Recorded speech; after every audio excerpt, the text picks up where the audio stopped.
Está conmigo Ricardo Cuenca, es un especialista en educación, un señor que sabe muchísimo de este tema. Y hemos visto... Ricardo, ¿cómo estás? ¿Qué tal? Buenos días. Buenas tardes. Buenas tardes ya. Hemos visto toda esta discusión que hay sobre la nueva ley de educación. Y quería partir contigo con una reflexión. El domingo vimos un reportaje en un canal en el que se muestran imágenes de la Universidad de Moquegua, que es una universidad que tiene un canon alto y un ingreso altísimo por alumno. Tiene dinero, pero las condiciones en las que trabaja, o sea, los salones son un desastre, están en un local que ha sido un cuartel y tienen la quinta comisión organizadora para ordenar no se sabe qué porque todo es caótico. Entonces, mi primera pregunta, y que quiero que le expliques al público, es cómo varias universidades han llegado a este punto.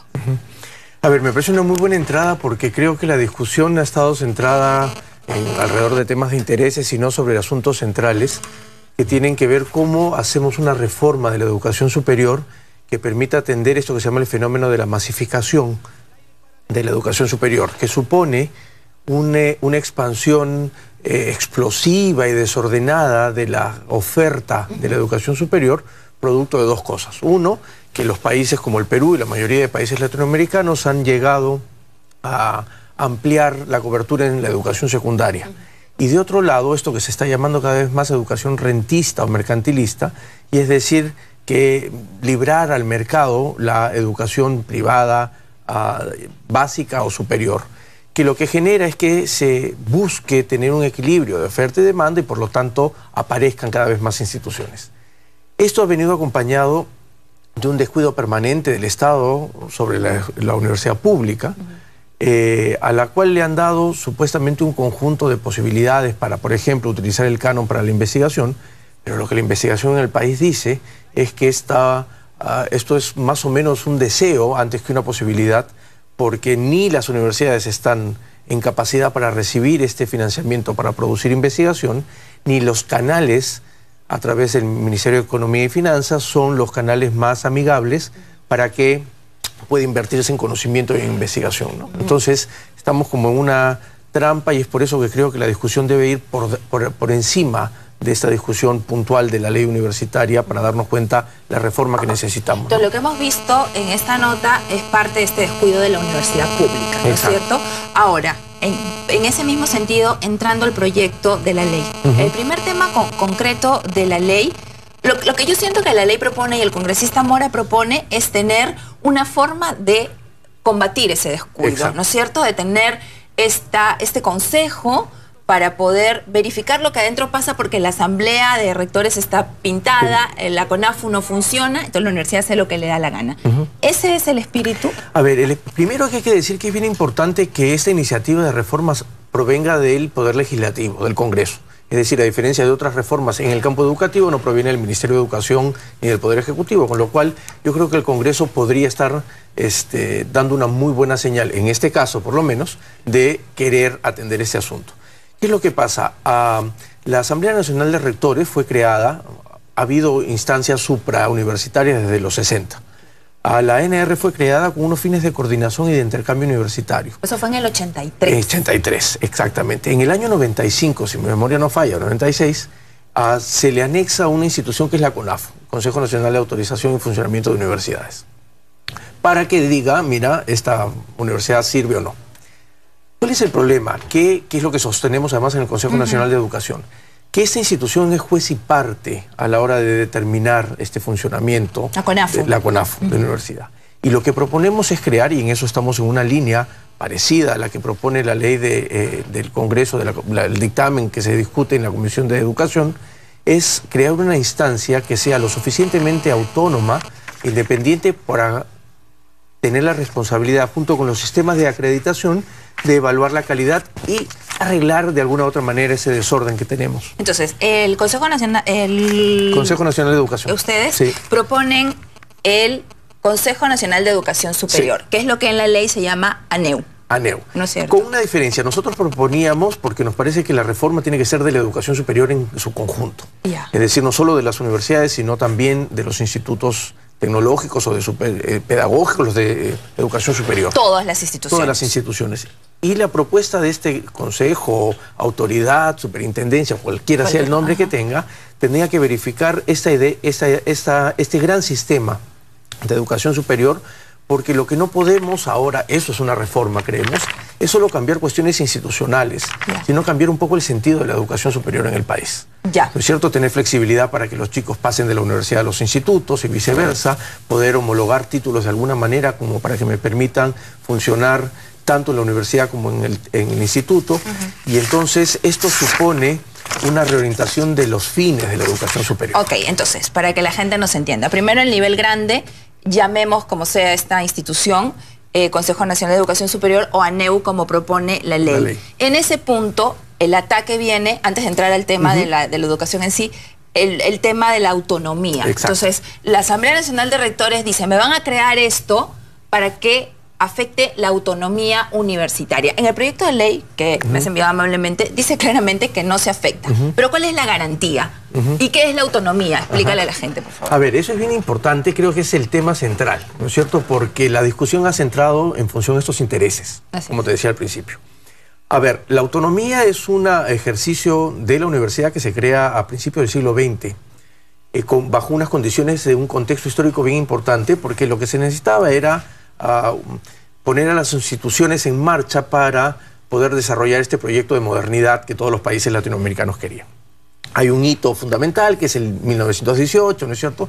El Grito de Córdoba en Argentina, en donde se exige y se logra conquistar una serie de derechos para las universidades. Es el modelo de Córdoba. Es el modelo de Córdoba famoso. Lo más importante de ello es que se independizan del Estado para poder regirse por sus propias normas y así tener independencia en la generación de conocimientos, en las propuestas. Hay que acordarse que en esa época la universidad era un actor político importante que se ha ido perdiendo a lo largo de la historia.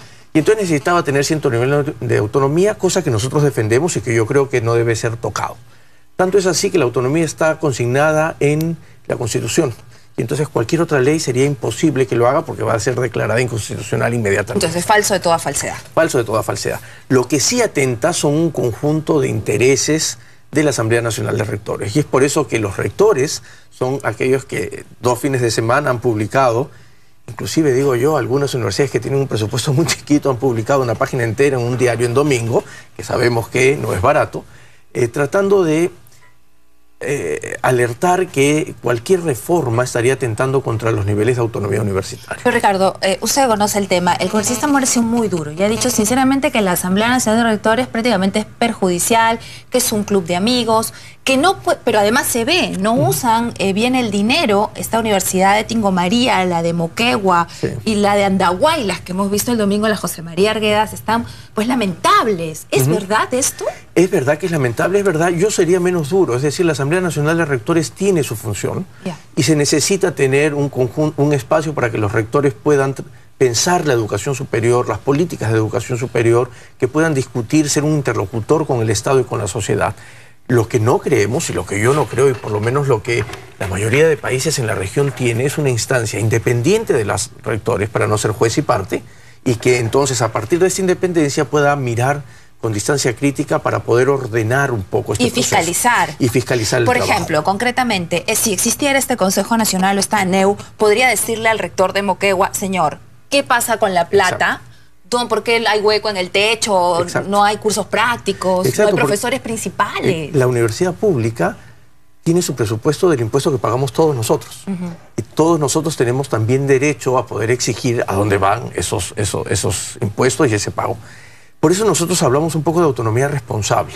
Es decir, así como tengo autonomía para poder decidir cómo me organizo administrativamente, la libertad de cátedra, nadie me puede decir eso es lo que tienes que enseñar. Lo que también tenemos que pensar es que a esa altura, un siglo después, hay que ponernos a pensar que la autonomía también tiene que estar asociada con la calidad. Yo tengo acá unos números muy chiquitos, si me permites. Sí, claro. Entre el 2005 y el 2012 se han creado 56 nuevas universidades. Es decir, si hacemos un promedio simple, son 7 universidades por año. De esas 7 universidades, 6 son privadas. Esto representa que en el momento en el país el 84% de universidades sean privadas y que supuestamente la única forma de tener control respecto de la calidad que tienen ellos es a través de unos procesos a partir de la Asamblea Nacional de Rectores que podrían estimular porque el sistema de acreditación todavía no se ha implementado. La pregunta es, y por el lado de las públicas, para no creer que estoy solo entre las privadas, el gasto público por alumno ha incrementado del 2005 al 2012, que son los datos más sólidos que tenemos, en 54%. Es decir, el gasto por alumno era de casi 3.000 soles en el 2005 y pasó a ser 5.500 en el 2012. Esto supone que también ha habido una inversión y un esfuerzo por parte del Estado para la universidad pública. La pregunta es, en este contexto, ¿quién se hace responsable por la calidad educativa? Exactamente. Ese es el punto. Ese es el punto. El punto, esta ley tiene algunas cosas en las que yo tampoco estoy muy de acuerdo y podríamos discutir uno por uno los artículos. La ley habla más de normas y de formas. Exacto. Pero ya vamos ahora a la calidad tema de la educativa. calidad. Hay muchos estudios. Yo mismo acabo de terminar uno hace poco, estoy escribiendo una segunda parte de un segundo proyecto. Lo que hemos hecho es seguir a aquellas personas que han sido tradicionalmente excluidas de la educación superior. Y hemos tratado de preguntarles si luego se incluyeron o no a la vida social, económica, política y cultural del país. Y una de las cosas que nos damos cuenta es que hay muchas universidades que están, luego de 5 años, ofreciendo un título a una persona que va a tener muy pocas capacidades y posibilidades de insertarse en el mercado laboral. Porque todavía en el país la acreditación, en términos más sociológicos, es decir, el certificar que vienes de una universidad de calidad pesa muchísimo, inclusive para el ingreso, el primer ingreso al mercado laboral, como se dice, al primer trabajo. ¿De qué universidad vienes? Exacto. ¿No? Y según eso, estás mejor catalogado. Exacto. Ya. Eso de ahí se ha ido reconstruyendo poco a poco. Las universidades públicas, algunas tienen todavía un peso, todavía se les respeta. Hay universidades privadas nuevas que también funcionan bien, pero sin embargo también hay un buen grupo que probablemente va a ofrecer muy pocas posibilidades a estas personas. Yo empecé diciendo que estamos en un fenómeno de masificación, ¿no es cierto?, en el Perú y en América Latina en general. Esta masificación supone esta expansión de la matrícula de forma tal y de forma tan desordenada y explosiva que no está generando todas las promesas que una educación podría estar ofreciendo. O sea, estamos inundados de universidades privadas, todos muy concentrados en pagar, estas pagan, se aumenta el precio. O sea, hay plata. Exacto. Ya, pero ¿por qué la educación no es buena? Exacto. Ahí viene el asunto. Es decir, hay que ver que alguien tiene que regular esa calidad. Hay varias posibilidades. Una es la autorregulación, que es lo que funciona hasta ahora. Cada institución dice, oye, yo voy a hacer lo posible por mejorar la calidad de los servicios educativos que ofrezco. Esto, sin embargo, hasta ahora no ha dado del todo resultados. Otra opción, más liberal, es que el mercado regule la calidad, ¿no es cierto? Y esto tampoco funciona. Hay evidencia clara que el mercado educativo es un mercado que tiene muchas fallas, hay una serie de cuestiones económicas que pueden explicar por qué el mercado por sí solo no termina siendo un muy buen regulador de la calidad. Entonces el Estado tendría que hacerlo, ¿no es cierto? Respetando la autonomía, respetando la posibilidad de estimular la inversión privada en la educación, pero alguien tiene que velar porque lo que no podemos es seguir teniendo alrededor de 60.000 egresados cada año, de los cuales muchos de ellos no van a poder tener el trabajo que supuestamente deberían tener, porque la promesa de una educación es tener una mejor vida. Para eso estudiamos todos. Claro, pero ¿qué pasa con esa gente? O sea, porque yo, por ejemplo, tampoco le puedo culpar a esta persona porque con su mejor intención va, paga su platita y recibe una educación mediocre y sale un profesional mediocre, y no llega al trabajo. O sea, es realmente complicado. Yo estaba leyendo en esta propuesta que me han mandado también, hablan de módulos. En los países desarrollados existen módulos para reducir tiempos de formación y en el caso de Estados Unidos se requiere 2 años para obtener grado asociado y 2 más para bachillerato, y esto les permite como insertarse en el mercado laboral. Exacto, lo que pasa es que la idea es que hagamos un sistema más flexible, ¿no es cierto? Ahorita el sistema de educación superior tiene 2 grandes subsistemas, digamos, el universitario, en el que el promedio es que son 5 o 6 años de carrera, con una base de tronco común en la mayoría de universidades, que se llama estudios generales, y luego una especialización por carreras, ¿no es cierto? En algunas unas carreras mucho más modernas, en otras un poco más tradicionales. Y el sistema técnico, digamos, es el que te permite estudiar, incluso en tiempos similares, ser profesor en un instituto pedagógico o ser un especialista técnico en alguna de las ramas, inclusive chef, ¿no es cierto?, que está de moda ahora. Pero esas son 2 ramas muy separadas, ¿cierto? La idea de tener procesos modulares y flexibles es que estos dos sistemas puedan dialogar entre ellos. Y entonces yo pueda, por ejemplo, pasar de la universidad, si quiero, a un instituto superior para adquirir una habilidad más técnica a mi carrera y pasar del técnico al universitario. En el caso de los comunicadores, hay las facultades de comunicación, todas de muy buena calidad, ¿no es cierto?, en donde aprenden desde Saussure hasta el tiro de cámara, y también hay institutos que lo que hacen es trabajar con mucho más énfasis en el manejo del switcher, la cámara y las demás cuestiones técnicas. ¿Qué pasaría si un joven puede estar con la rigurosidad del caso pasando de un sistema a otro para tener una formación profesional más completa? Eso es un poco la idea, flexibilizar las cuestiones modulares, que puedan, por ejemplo, pasar a una empresa en estos sistemas duales y regresar a la universidad y no tener estos caminos tan rígidos que es lo que tenemos ahora, ¿no? ¿Y qué pasa con los institutos superiores? Porque la semana pasada estuvo aquí una señora que representaba esta asociación y también tienen muchos problemas ellos para constituirse. No pueden satisfacer la demanda laboral de carreras técnicas porque tienen un problema a la hora de hacer la carrera, y en otros casos también la calidad de la educación que reciben es mala. ¿Qué hacemos? Eso es todo un problema. A ver, tradicionalmente la educación técnica ha sido considerada una educación de segunda categoría respecto de la universitaria, cosa que es absolutamente errado, ¿no es cierto? Está equivocado, es una orientación totalmente distinta de la educación. Por eso es que nosotros del Consejo, y yo personalmente, estoy convencido de que la reforma tiene que ser de la educación superior, en general, toda, incluyendo los institutos. Porque de nada... No es que de nada, podré mejorar de alguna manera el trabajo con las universidades, sin embargo, hay un 30% de los jóvenes que ahora están estudiando que están en un instituto. Es decir, un tercio de chicos necesitarían también la atención del Estado por parte de esto, ¿no? Ahora, el tema también que proponen aquí, que de flexibilidad con validación de estudios, por ejemplo, todo esto también, cuéntanos más cosas. Es que es interesante saber, porque si ahora por ejemplo, si yo entrara a la universidad ahora, saber qué opciones puedo tener de acuerdo a este modelo de flexibilidad sería interesante, ¿no? Con validación, por ejemplo. Con validación de títulos, saber que yo puedo alcanzar algún tipo de grado en un instituto y que ese grado va a valer en una escala particular a uno de los grados de la rama universitaria.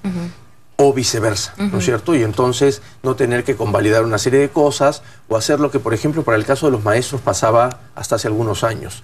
Y es decir, terminaban de estudiar en el instituto pedagógico y luego tenían que hacer un tiempo extra para convalidar un bachillerato universitario y luego un tiempo extra más, que terminaban siendo casi 4 años, para sacar la licenciatura, ¿no es cierto? Luego esa ley se cambió y entonces el bachiller puede acceder a un grado de licenciatura, pero lo que se trataba era de tratar de equiparar los títulos para, nuevamente, dar más facilidades. El mundo de hoy supone una flexibilidad en la educación que no puede dejar de responderse, porque si no vamos a seguir en una educación decimonónica, ¿no es cierto?, siglo XIX, pensando la universidad más tradicional y el instituto más tradicional, en un país y en una sociedad que cada vez está exigiendo más cosas, ¿no es cierto? Una educación superior que no responda al desarrollo del país, es una educación superior que está destinada a seguir siendo una herramienta que va a favorecer solo a algunos grupos y a las élites, y la gran mayoría del país no.